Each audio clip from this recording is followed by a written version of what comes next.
Hi, I'm Felicia. And I'm Giancarlo. And this is our preview of 7 Sins. What are the 7 deadly sins? Wrath, my personal favorite, sloth, envy. Giancarlo's which ego makes sense, is right? a normal thing. It is normal. Who's not prideful about them? You should be proud. You should be You have proud, this wonderful but not life. egoful. I think you're right. I think the word is wrong. I think it should be ego, not pride. Yes. Because I you agree. are allowed to be proud. Proud of who you are.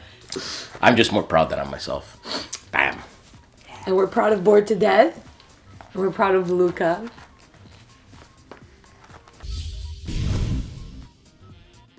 Seven Sins is a card game where players are trying to earn the most sin points. In the box you'll get a deck of sin cards, which contains different valued cards and the 7 different types of sins. A main deck, which contains all the different sins, values, and special abilities for each sin.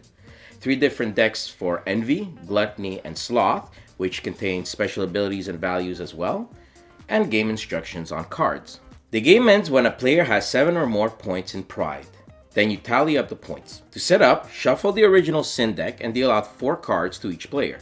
Now each player will choose 2 cards and give one of them to the player on his left and the other to the player on his right.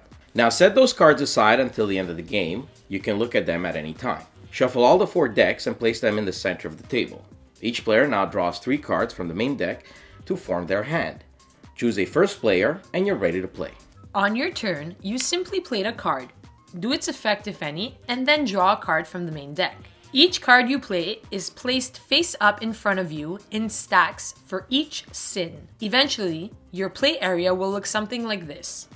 Let's take a look at each of the basic effects from the cards. Wrath may be played on another player's playing area. When you play Lust, choose another player and that player must play a card, but he doesn't get to draw a card to replace it. When you play Greed, choose another player and he must give you a card from his hand.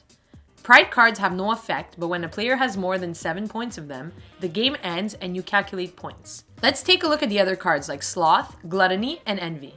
The way Sloth works is if another player forces you to play a card. If you don't have any, or if you don't want to play a card, you can take a Sloth card instead and play it in your playing area. If you ever play a card with the Envy symbol like this one has, that player must also draw an Envy card and play it in his area. Finally, the Gluttony cards. These cards stack up in your playing area to always match your biggest stack. So if you have 4 cards of a kind, only 3 Gluttony cards, you must add 1 from the deck to your playing area.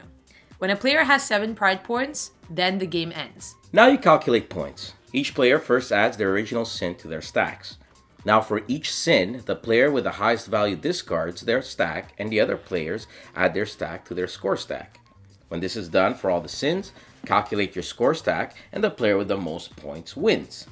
7 Sins is a fun, quick, and easy to pick up card game. Good for all level of players. Thanks for watching our Bored to Death preview video, and remember, if you like it, back it.